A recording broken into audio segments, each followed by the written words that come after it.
જય સ્વામિનારાયણ વિદ્યાર્થી મિત્રો, લાસ્ટ લેક્ચરમાં આપણે જે ડિસ્કશન કરતા હતા ત્રુટીઓ માટે સરવાળા બાદબાકી ગુણાકાર ભાગાકાર, એ ડિસ્કશન બાદ જ્યારે ત્રુટીઓનું સંયોજન ત્યારે ગાણિતિક પ્રોસેસ ગાણિતિક પ્રક્રિયા કરતા હોય ત્યારે રાઉન્ડ ઓફ કેમ કરવું, ત્યારે સાર્થક અંકોને ધ્યાનમાં રાખીને ગુણાકાર, ભૌતિક રાશિના ગુણાકાર, ભાગાકાર, સરવાળા બાદબાકી કેમ કરવા એનું ડિસ્કશન આપણે કરી ગયા છીએ. લાસ્ટ લેક્ચરની અંદર મેં તમને પ્રેક્ટિસમાં કેટલાક એક્ઝામ્પલ પણ આપેલા હતા, કરેલા હશે. તમે ન કર્યા હોય તો પહેલા એક ખાસ એની પ્રેક્ટિસ કરજો, ત્યાર પછી આગળ વધજો. નેક્સ્ટ એની સાથે જ એક સંલગ્નિત મુદ્દાઓ, કેટલાક બે ત્રણ મુદ્દાઓ છે એ આપણે ધ્યાનમાં લઈએ. લાસ્ટ આપણે ડિસ્કશન કર્યું હતું 2.7.2 આ 2.7.3 ટેક્સ્ટબુકનો જ આપણો મુદ્દો છે. અંકગણિતીય ગણતરીમાં પરિણામોમાં અનિશ્ચિતતા નક્કી કરવાના નિયમો. આપણે જ્યારે આંકડાકીય માયાજાળમાં પડવાના છીએ, મીન્સ કે આપણે હું તમને કહું કે ભાઈ જ્યારે ગુણાકાર ભાગાકાર કે આવું કંઈક કરવાના છીએ તો મેં નિયમો તમને શીખવાડી દીધા, આપણે કેમ કરશું એ. પણ છતાં જે વધારાની કેટલીક એક્યુરસી તમારે જાળવવી પડશે. જો એ નથી જાળવતા તો અંતિમ પરિણામોમાં ત્રુટી આવે, જ્યારે રાઉન્ડ ઓફ કરશો ત્યારે ત્રુટી આવવાની શક્યતા હોઈ શકે. હશે જ એમ નથી કે આવશે જ એમ નહીં, પણ આવી શકે. હવે એનાથી બચી શકાય એટલા માટે કેટલાક વધારાના કેટલાક રૂલ્સ અને નિયમો ધ્યાનમાં રાખીએ. મેં ઉદાહરણ સાથે પહેલું એક લીધું છે. માની લો કે કોઈ પાતળી લંબચોરસ તકતી છે, કોઈ એક લંબચોરસ તકતી આવી કોઈ એકદમ પાતળી તકતી છે, એની લંબાઈ દાખલા તરીકે L છે અને પહોળાઈ છે B છે. લંબાઈનું મૂલ્ય આપેલું છે 16.2 સેન્ટીમીટર અને પહોળાઈનું મૂલ્ય આપ્યું છે 10.1 સેન્ટીમીટર. હવે આ તમને ખબર પડે કે અહીં લખ્યું છે મીટર પટ્ટીથી માપતા. આપણે જ્યારે લંબાઈ માપેલી છે ત્યારે મીટર પટ્ટીનો ઉપયોગ કરેલો છે. તો દેખીતી વાત છે કે એ જે સાર્થક સંખ્યા તૈયાર થાય એમાં 16.2 સેન્ટીમીટર આ જે આપણે લખ્યું છે એની અંદર આનો અર્થ જે થયો આવો થયો કે ભાઈ 16.2 સેન્ટીમીટર. ઓકે, 16 નિશ્ચિત છે, બે કઈક અનિશ્ચિતાંક છે. એવી રીતે પહોળાઈ જ્યારે માપી ત્યારે 10.1 સેન્ટીમીટર 10 નિશ્ચિત છે, એક અનિશ્ચિત છે, આવો અર્થ થશે કારણ કે ત્રણ સાર્થક અંકો છે તો છેલ્લો અંક છે કેવો હશે? અનિશ્ચિત. પણ આની અંદર જે આપણે કહી આ કેટલી ચોકસાઈથી આ રીડિંગ લીધું છે, તો મેં આની અગાઉના બે લેક્ચરો પહેલા તમને આવું શીખવાડેલું હતું કે 16.2 હોય તો પોઈન્ટ પછી કેટલા આંકડા? 1, તો આની ચોકસાઈ કહેવાય 0.1. જો અનિશ્ચિતતા સાથે મેં લંબાઈ અહીંયા લખી છે, આ લંબાઈ 16.2 સેન્ટીમીટર પ્લસ માઈનસ 0.1, આ ચોકસાઈ કહેવાય. અથવા જેને કહીએ કે નિરપેક્ષ ત્રુટિ, નિરપેક્ષ ત્રુટિ અથવા જેને આપણે ચોકસાઈ કહીએ છીએ એ ક્યાંથી લખી? આ 0.1 આપ્યું તો નહોતું, યાદ રાખજો. મેં અનિશ્ચિતતા સાથે એની બધા ફરીથી લખ્યા છે, લંબાઈ પહોળાઈ બધું અનિશ્ચિતતા સાથે આપણે ફરીથી લખવા માંગીએ છીએ. લંબાઈ આપી હતી આટલી 16.2 સેન્ટીમીટર, તો પોઈન્ટ પછી કેટલા આંકડા છે? 1, તો 0.1. પોઈન્ટ પછી બે આંકડા હોત તો 0.01, ત્રણ આંકડા હોત તો 0.001, પાંચ આંકડા હોત તો 0.00001. એ રીતે આપણે લખવાનું. પોઈન્ટ પછી જે કેટલા અંકો છે એના આધારે એની ચોકસાઈ નક્કી થાય. તો અહીંયા આપણે એમ કહી શકાય કે આની ચોકસાઈ છે 0.1 છે અથવા કે નિરપેક્ષ ત્રુટિ છે 0.1 સેન્ટીમીટર છે. તો 16.2 પ્લસ માઈનસ 0.1 સેન્ટીમીટર. આ નિરપેક્ષ ત્રુટિ હોય તો તમને ખ્યાલ છે કે એને એકમ હોય, આને એકમ છે, આને એકમ છે, આને એકમ છે, એટલે તમે આખું આની બારે એકમ લખો તો ચાલે. પણ એને જો હું પ્રતિશત ત્રુટિમાં ફેરવું, આ 0.1 સેન્ટીમીટર હતું એ નિરપેક્ષ ત્રુટિ હતી, પ્રતિશત ત્રુટિમાં જવું તો કેમ લખાય? તો કે આ જે હશે 0.1 ઈ કેટલા છે? 16.2. જે મૂળ અવલોકન છે એ કેટલું છે? 16.2. ત્યારે આટલાની ત્રુટિ આવી 0.1 ની, તો 100 એ કેટલા? ત્રિરાશિ કેમ લખશો? 0.1. આટલી ત્રુટિ કેટલા છે?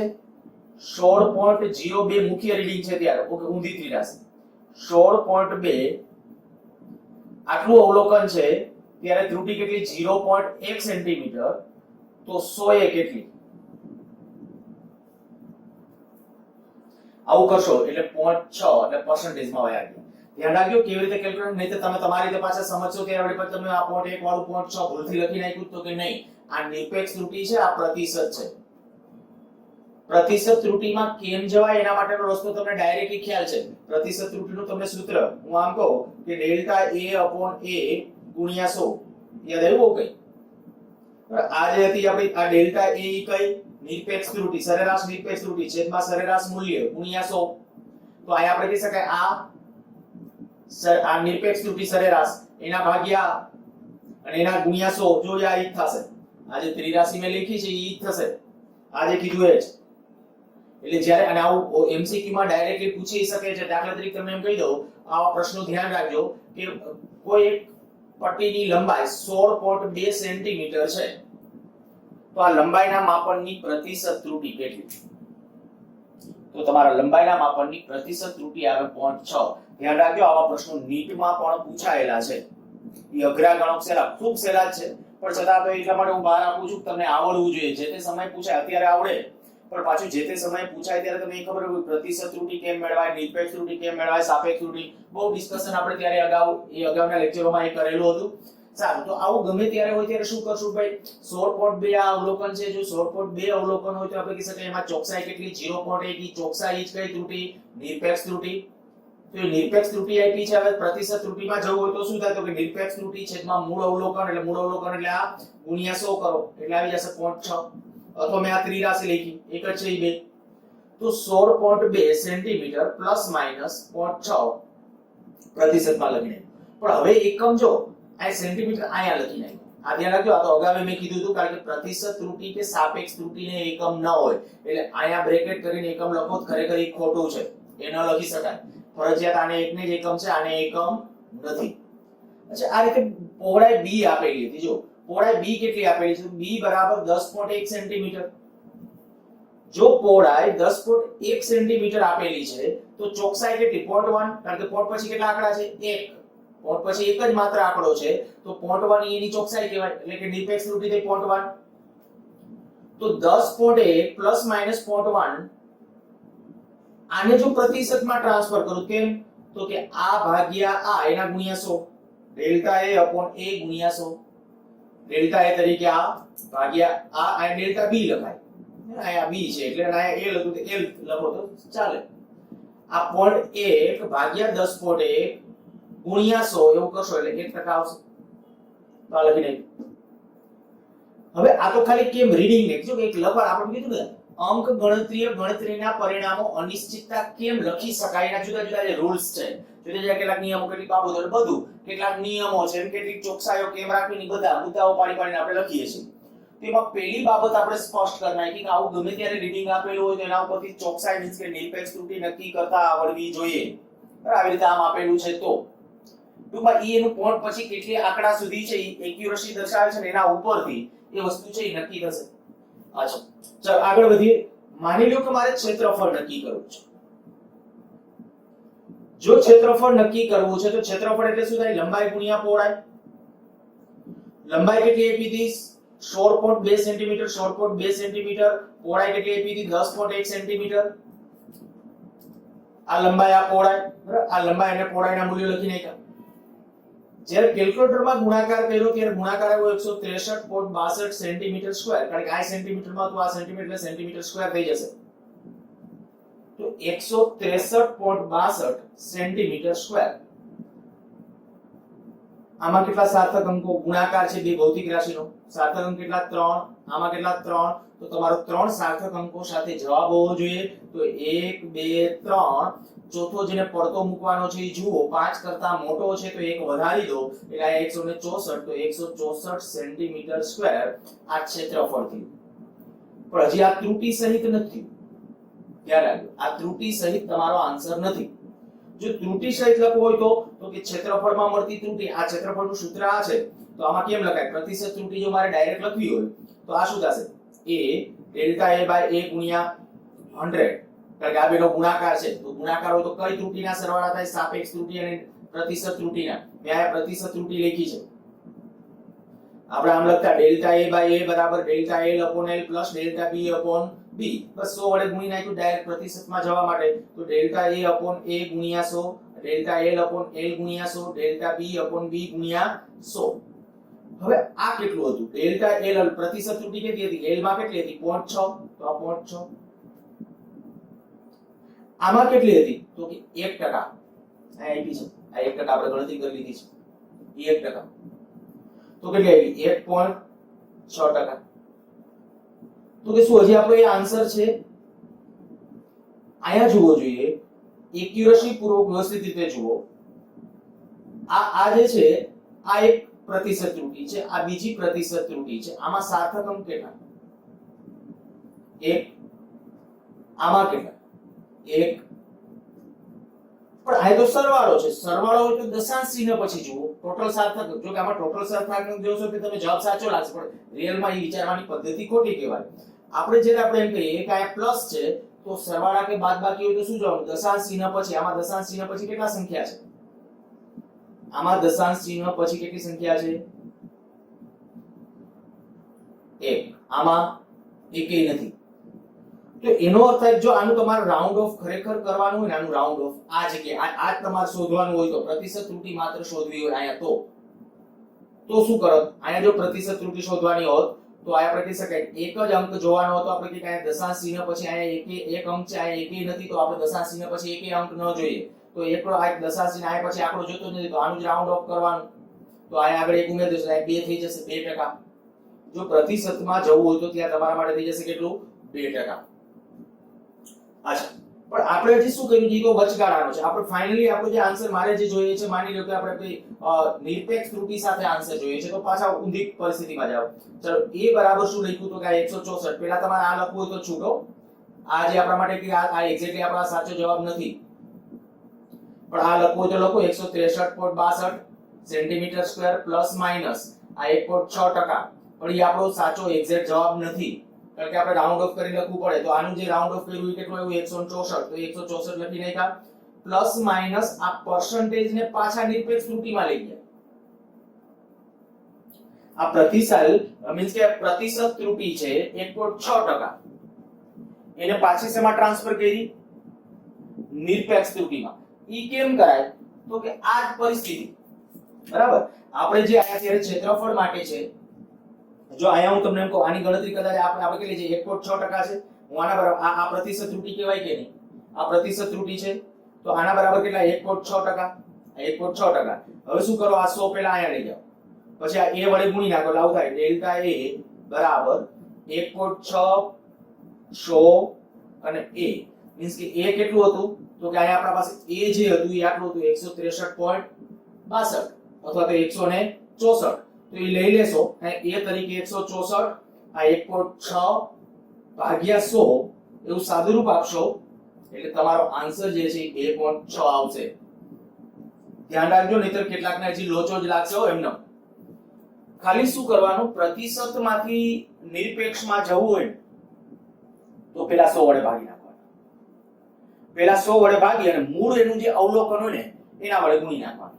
જો આ 100 વડે ભાગી નાખવાના અને મૂળ અવલોકન એટલે કે જે સરેરાશ મૂલ્ય હતું એના વડે ગુણી નાખવાનું. તો અહીંયા તમારે આ જે છે 1.6 જે છે આપણા પાસે 1.6 આવ્યું એ પ્રતિશત છે, એના ભાગ્યા 100 કરવાનું, પણ એના ગુણ્યા કેટલું કરવાનું? એના ગુણ્યા 164 કરવાનું.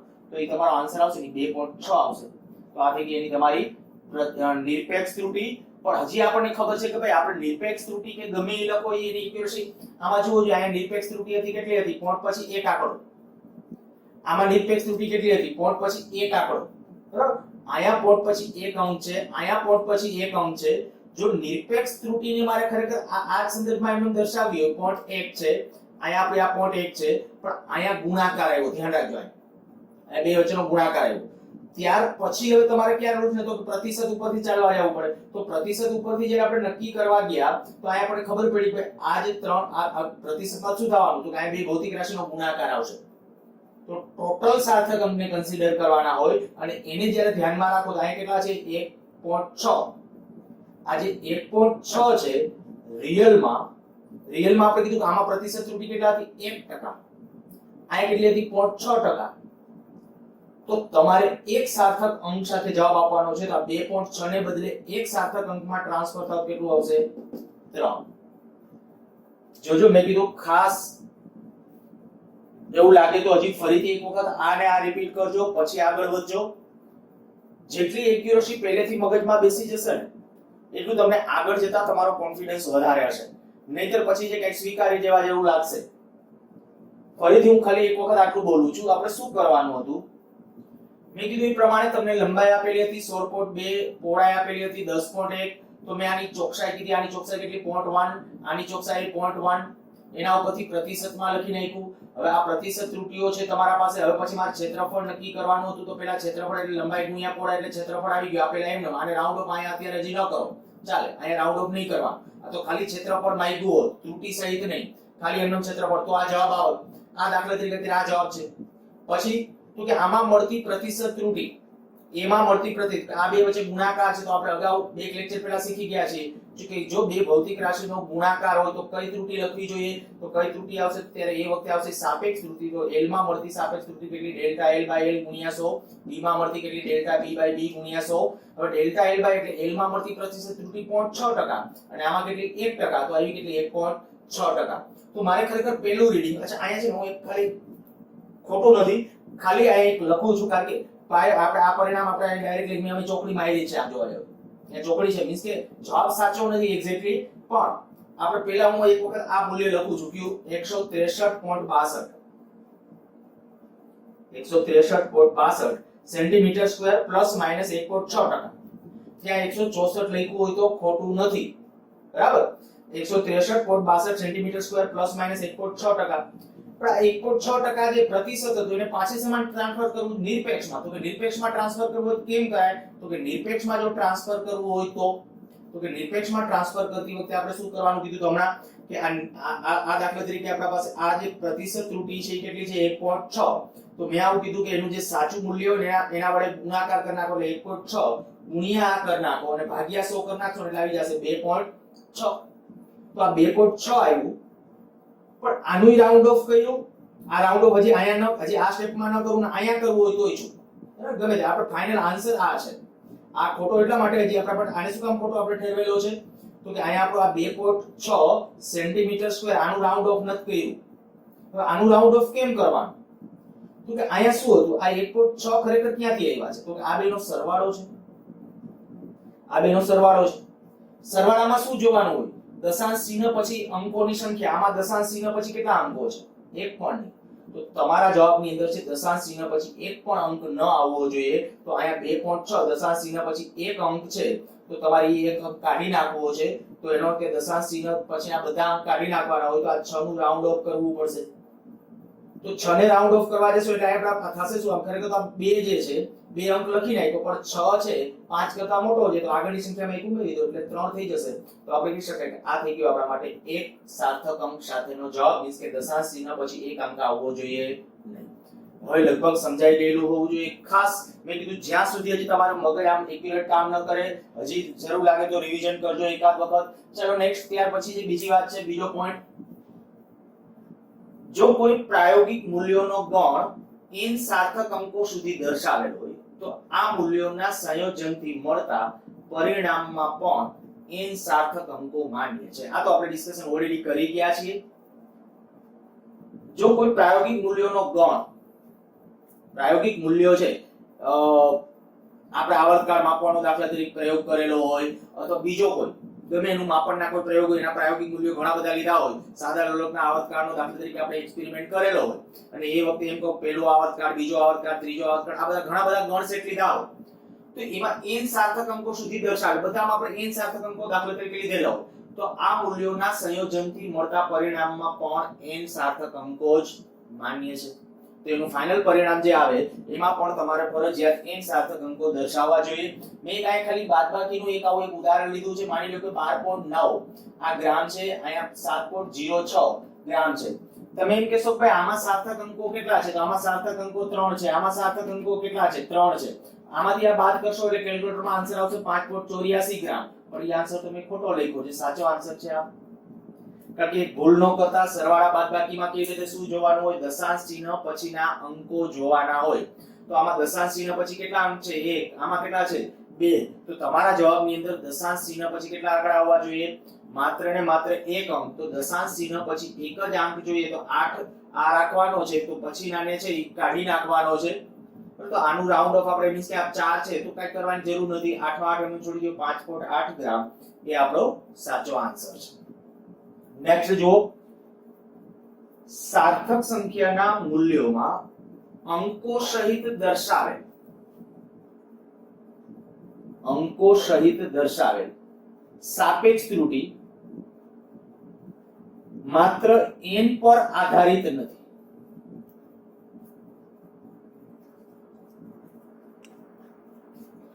જ્યારે હું અહીં ડિસ્કશન કરું છું સાર્થક સંખ્યાના મૂલ્યોમાં અંકો સહિત દર્શાવેલ સાપેક્ષ ત્રુટિ જ્યારે તમે મેળવશો ત્યારે એનો આધાર માત્ર n પર નથી. n એટલે શું? તો કે n એટલે આપણે કીધું હતું પ્રાયોગિક મૂલ્યમાં ગણમાં n સાર્થક અંકો, અંદર જે સાર્થક અંકો છે માત્ર એના ઉપર આધારિત નથી. સાપેક્ષ ત્રુટિ છે એનો આધાર માત્ર કેટલા સાર્થક અંકો છે એના ઉપર નથી. ધ્યાન રાખજો, નહીતર શબ્દ તમારી રીતે પાછું સમજવામાં બડી મુશ્કેલી લાગશે. n શું છે? તો કે n છે આપણે અહીંયા લખ્યું છે n સાર્થક અંકો સુધી, એટલે સાર્થક અંક છે ટોટલ આપેલી સંખ્યામાં સાર્થક અંક છે. મીન્સ કે સાપેક્ષ ત્રુટિનો આધાર કેટલા સાર્થક અંકો છે એના ઉપર નથી. કેના ઉપર છે? પરંતુ સંખ્યા, તે સંખ્યા પર પણ આધારિત છે. કઈ સંખ્યા? તો કે સાપેક્ષ ત્રુટિ વાળી જે સંખ્યા આવશે, બરાબર, એ સાપેક્ષ ત્રુટિ એનો આધાર કેના ઉપર? તો કે જે મૂળ સંખ્યા કઈ છે ને એના ઉપર પણ આધારિત છે. તો એનું ઉદાહરણ મેં લીધેલું છે. માની લો કે અહીંયા કોઈ એક દ્રવ્યમાન, આની અંદર જુઓ 1, 2 અને 3 આ દ્રવ્યમાન આપ્યું છે 1.02 ગ્રામ. કેટલા સાર્થક અંકો છે? 3. અચ્છા, ઈ જ રીતે જુઓ આ જ રીતે બીજું માપન 8.89 ગ્રામ. કેટલા સાર્થક અંકો છે? 3. આમાં 3 સાર્થક અંકો છે, આમાં 3 સાર્થક અંકો છે. તો શું બેયમાં પ્રતિશત સાપેક્ષ ત્રુટિ પ્રતિશત ત્રુટિ સરખી આવશે? તો કે ના, જરૂરી નથી. આ ઈ જ કે છે, આ મુદ્દો શું કે છે? સાર્થક સંખ્યાના મૂલ્યોમાં અંકો સહિત દર્શાવેલ સાપેક્ષ ત્રુટિ, જે સાપેક્ષ ત્રુટિ તમે દર્શાવશો એનો આધાર માત્ર સાર્થક અંકોની, આમાં 3 સાર્થક અંકો છે ને આમાંય 3 છે, તો શું બેની સાપેક્ષ ત્રુટિ અથવા નિરપેક્ષ ત્રુટિ સરખી આવશે? તો કે જરૂરી નથી. બસ એ આ મુદ્દો કે છે. તો આપણે શું કર્યું? તો પહેલા તો આ કહ્યું કે ભાઈ 1.02 ગ્રામ માપનમાં ચોકસાઈ કેટલી? આ ધ્યાન રાખજો, આ તો આપણે લખ્યું છે, આપશે નહીં. પોઈન્ટ પછી કેટલા આંકડા છે? 2. તો આપણે કહી દેવાનું 0.01 ગ્રામ. પોઈન્ટ પછી કેટલા આંકડા છે? 2. તો 0. આ જે 2 હતું એટલે પોઈન્ટ પછીના 2 આંકડા, તો 0.01 ગ્રામ એ એની ચોકસાઈ થઈ કહેવાય. અચ્છા, આમાં ચોકસાઈ કેટલી? તો આમાં પોઈન્ટ પછી 2, તો આમાં 0.01 ની ચોકસાઈ કહેવાય. જો એમાં મેં લખ્યું છે ગ્રામમાં ચોકસાઈ કેટલી? 0.01 ગ્રામ સુધીની છે. ઓકે, હવે આપણે આવું કરીએ કે આમાં છે ને પ્રતિશત ત્રુટિ નક્કી કરીએ. જો પ્રતિશત ત્રુટિ નક્કી કરવી હોય તો પ્રતિશત ત્રુટિ એટલે શું થશે? આ કઈ ત્રુટિ કહેવાય? ચોકસાઈ. નિરપેક્ષ ત્રુટિ. નિરપેક્ષ ત્રુટિ ભાગ્યા અવલોકન ગુણ્યા 100. ડેલ્ટા m બાય m જો દળમાં જોઈતી હોય, આપણે દળની વાત છે, એમ તરીકે કેટલું આ ચોકસાઈ હોય તે 0.01, તો 0.01 અને મૂળ અવલોકન કેટલું હતું અથવા સરેરાશ મૂલ્ય 1.02 ગુણ્યા 100 વડે ગુણી નાખ્યું, તો આ કેટલી એવી ત્રુટિ જોવો જોઈએ? પ્રતિશત ત્રુટિ એવી +-1. પ્લસ માઇનસ ત્યાં કરો, પછી ફાઇનલ જવાબ લખતી વખતે આયા ન કરો ચાલે, પ્લસ માઇનસ જરૂરી નથી. તો આવ્યું 1%. અચ્છા, આના માટે ગણતરી કરી 9.89 ગ્રામમાં ચોકસાઈ કેટલી? તો કે 9.89 ગ્રામની અંદર ચોકસાઈ કેટલી છે? 0.01 ગ્રામ. આ તો સમજાઈ જાય એવી વાત છે કે આ ચોકસાઈ, આ પોઈન્ટ પછી 2 આંકડા છે, તો 0.01 જેટલા આંકડા આવી તો આમ અંકો છે, આની અંદર ચોકસાઈ કેટલી વિચારીને કયો? આંકો 5.890. ચાલો, ચોકસાઈ કેટલી? હવે રિપીટ કરું 0.001. પોઈન્ટ પછીના આંકડા ગણવાના 3. અચ્છા, આમ હોત તો કે હજી એક 0 આવી તો આમ થશે. બસ આ રીતે તમને નક્કી કરતા આવડવું જોઈએ. ચાલો, આની અંદર જો હું હવે પ્રતિશત ત્રુટિ ગણવા જાઉં તો પ્રતિશત ત્રુટિ આ ગ્રામમાં પહેલા આપણે એમ લીધું સાપેક્ષ, ખરેખર તો આપણું કેલ્ક્યુલેશન છે ને પ્રતિશતનું છે, આ શબ્દ લખી નાખું પ્રતિશત ત્રુટિ. આ જે મેં પ્રતિશત જ લખ્યું છે ત્યાં પ્રતિશત ત્રુટિ ગણતરી પછી એમાંથી સાપેક્ષમાં જઈ શકાય ખરા, સાપેક્ષમાં જઈ શકાય, પણ આપણે ગણી છે એ કઈ ત્રુટિ છે અત્યારે પ્રતિશત ત્રુટિ છે. તો પ્રતિશત ત્રુટિ એટલે આપણે કહી શકાય કે ભાઈ અચોકસાઈ અથવા ચોકસાઈ કેટલી હતી તો કે 0.01 અને ભાગ્યા 9.89 ગુણ્યા 100. તો આપણે એના ઉપરથી જોવું છે પ્રતિશત ત્રુટિ કેટલી એવી 0.1%. બસ આ મુદ્દો એ જ કે છે. આમાં સાર્થક અંકો 3 હતા, આમાં સાર્થક અંકો 3 હતા, આમાં દશાંશ ચિહ્ન પછી 2 અંકો હતા, આમાં દશાંશ ચિહ્ન પછી 2 અંકો હતા. આમાં જે પ્રતિશત અથવા સાપેક્ષ ત્રુટિ મળશે એનો આધાર શું? સાર્થક અંકો ઉપર જ રહ્યો. આમાંય 3 હતા, આમાંય 3 હતા, પણ પ્રતિશત ત્રુટિ તો જે બેમાં જુદી જુદી આવી. તો એનો આધાર કેના ઉપર છે? તો કે એનો આધાર કેના ઉપર છે? તો કે મૂળ સંખ્યા કઈ છે ને આ કે 1.02 ગ્રામ, તો એના ઉપર પણ છે જ, બરાબર. આના ઉપર પણ છે, 1.02 ગ્રામ ઉપર પણ આધારિત છે. આ આપણે કે આ 9.9 છે, આખો મોટો આંકડો છે, આ નાનો આંકડો છે, તો તરત ખબર પડી કે ભાઈ આ જે ત્રુટિની અંદર મોટું વેરિએશન છે, આ ત્રુટિની અંદર આપણે કે આ નાનો આંકડો છે ત્યારે એની અંદર એટલી ચોકસાઈ છે તો ત્રુટિ છે જાજી છે, જ્યારે આ મોટો આંકડો કહેવાય 9.89 એની અંદર છે પોઈન્ટ પછીના બે આંકડા એટલે ચોકસાઈ આટલી છે, તો ત્રુટિની સંભાવના કેટલી ઘટે છે, ત્રુટિ ઘટતી જાય છે કહેવાય. સારું, એ થયું. ત્યાર પછીનો એક પોઈન્ટ, આને ચોથો પોઈન્ટ કહી દઉં છું. બહુપદીય ગણતરીમાં લઘુત્તમ સચોટ માપનના અંક કરતા બહુપદીય ગણતરીમાં લઘુત્તમ સચોટ માપનના અંક કરતા દરેક માપનમાં એક સાર્થક અંક વધારે રાખી મધ્યવર્તી પરિણામોની ગણતરી કરવી જોઈએ, અન્યથા રાઉન્ડ ઓફમાં ત્રુટિ ઉદ્ભવે. શબ્દો કદાચ પેલી નજરે વાંચીને થોડું ડિસ્ટર્બન્સ જેવું લાગે અથવા કંઈક વિચિત્ર પણ ફીલ થાય.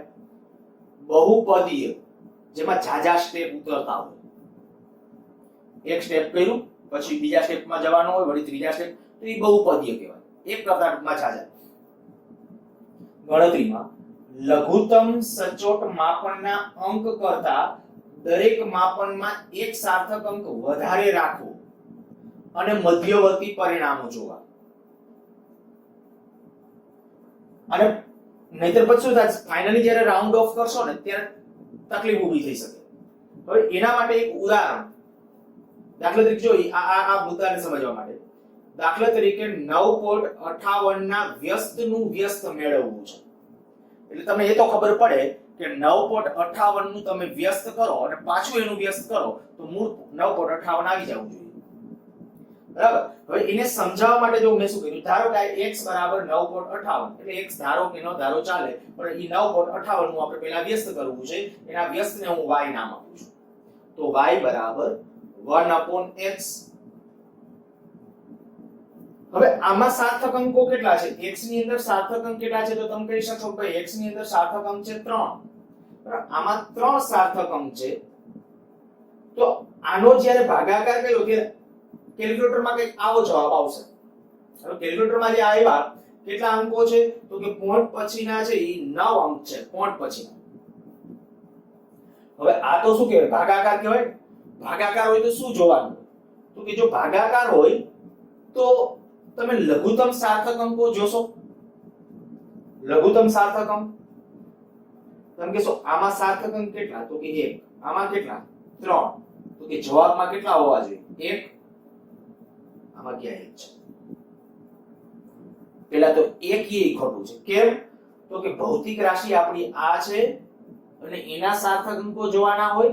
આ કોઈ ભૌતિક રાશિનું માપન નથી. ઉપરનો જે એકડો છે એ ગાણિતિક અંક છે અને એના સાર્થક અંકો કેટલા કહેવાય? ઇન્ફાઇનાઇટ. ખાસ ધ્યાન રાખજો, આના સાર્થક અંકો કેટલા? 1. એ કોઈ ભૌતિક રાશિનું માપન નથી, એટલે આપણે કહી શકાય આના સાર્થક અંકો ઇન્ફાઇનાઇટ છે. તો આના સાર્થક અંકો ઇન્ફાઇનાઇટ, આમાં 3, તો લઘુત્તમ ક્યાં થયા? 3. તો તમે જો 3 સાર્થક અંક સાથે જવાબ લખી નાખો, હું આ 3 સાર્થક અંક સાથે લખી નાખું 1 2 3, આને પડતો મૂકવા તો કે 5 કરતા નાનો છે, તો કાઈ કરો નહીં, લખી નાખો y બરાબર મેં આ લખી નાખ્યું 0.104. અચ્છા, હવે એનું પાછું વ્યસ્ત લો. જો આનું વ્યસ્ત લો, આ y નું હું વ્યસ્ત લઈશ તો x ડેશ બરાબર શું 1/y. આનું પાછું વ્યસ્ત કરું છું 1/0.104 અને એનું પણ જો ત્રણ અંકોને ધ્યાનમાં રાખીને રાઉન્ડ ઓફ કરો ને તો તમારો આન્સર આવે 9.62. આ 1/0.104 કેલ્ક્યુલેટરમાં કરજો અને જ્યારે સાદુરૂપી ત્રણ અંકો સુધી રાઉન્ડ ઓફ કરશો ને એટલે આવશે 9.62. હવે જરાક જુઓ જોઈએ, આપણો અંક તો આ હતો 9.58.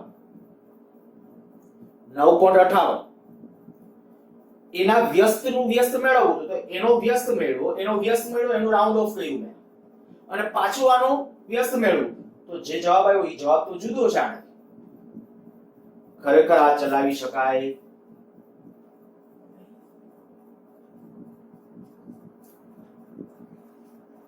શું કરવાનું તો કે આ નિયમ બહુપદીય ગણતરીમાં લઘુત્તમ સચોટ માપનના અંક કરતા દરેક માપનમાં એક સાર્થક અંક વધારે રાખી મધ્યવર્તી પરિણામોની ગણતરી. મધ્ય એટલે વચ્ચેનું પદ.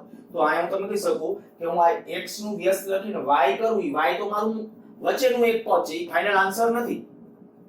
y છે તો પાછું એનું મારે વ્યસ્ત મેળવવું છે ને પછી. તો y છે ને મધ્યવર્તી પદ કહેવાય, વચ્ચેનું પદ. ગણતરીની એક વચ્ચેનું પદ છે y છે.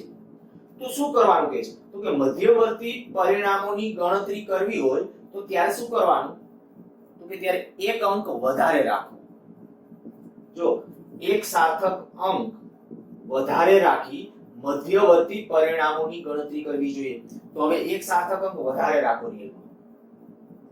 તો જુઓ જોઈએ, એક સાર્થક અંક જ્યારે વધારે રાખો 0.1 2 3 રાખવાના હતા ને, આપણે એક વધારે રાખો 4 અહીંયા સુધી રાખો, 4 સુધી. એટલે આ રાખીને આને રાઉન્ડ ઓફ કરો. આ 8 છે તો 8 નું રાઉન્ડ ઓફ આયા તમે કરવા જાવ તો થઈ જશે 4.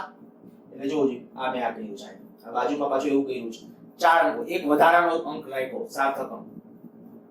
અચ્છા, આ રાખ્યો અને હવે એનું વ્યસ્ત લઉં તો જો એનું વ્યસ્ત લઈ અને હવે ત્રણ સાર્થક અંકોને ફાઇનલી પછી તમારે ત્રણ સાર્થક અંકોને ધ્યાનમાં લો, કારણ કે તમારે જોવાનો ખ્યાલ તો આ હતો જ કે મૂળ સંખ્યામાં સાર્થક અંકો કેટલા 3. તો તમારો જવાબ છે 3 સાર્થક અંકો કરતા તો વધવો જોઈએ નહીં જ. અને પરિણામે આપણે કહી શકીએ આમાં પણ કેટલા સાર્થક અંકો હોવા જોઈએ? 3 સાર્થક અંક જ હોવા જોઈએ. તો આ 3 સાર્થક અંકો સાથેનો આપણો જવાબ થઈ ગયો. બસ તો આવી રીતે આ ખાસ આ કેટલીક એક્યુરસીઓ, આ બધા મુદ્દાઓ છે જેટલા તમને છેલ્લે સુધી સારી રીતે પચાવી શકશો એ પ્રમાણે આવનારા દિવસોમાં કયો જવાબ લખવો. તમને એમ થાય કે આ દશાંશ ચિહ્ન પછીનો આ હોય તો આ સાચો પડે, પોઈન્ટ પછીના બે આંકડા હોય સાચો પડે ખોટો, આવું જ્યારે, કારણ કે આ તો આ ખાલી આપણા બીજું ચેપ્ટર છે, પણ આવનારા દિવસોમાં ખરેખર કેલ્ક્યુલેટિવ પાર્ટ આવવાનો છે બધો. અને ત્યારે ફાઇનલ આન્સર લખતી વખતે ખાસ જોવાનું કે ભાઈ સાર્થક અંકો છે એને ધ્યાનમાં રાખીને કેમ જવાબ લખાય. હું આના રિલેટેડ ખાલી એક નાનકડું ઉદાહરણ આપી અને પછી લેક્ચર પૂરો કરું. લખ્યું ના હોય તો સ્ક્રીનશોટ પાડીને લખજો. માની લો કે એક કોઈ ક્યુબ છે, લંબઘન લઈ ચાલો.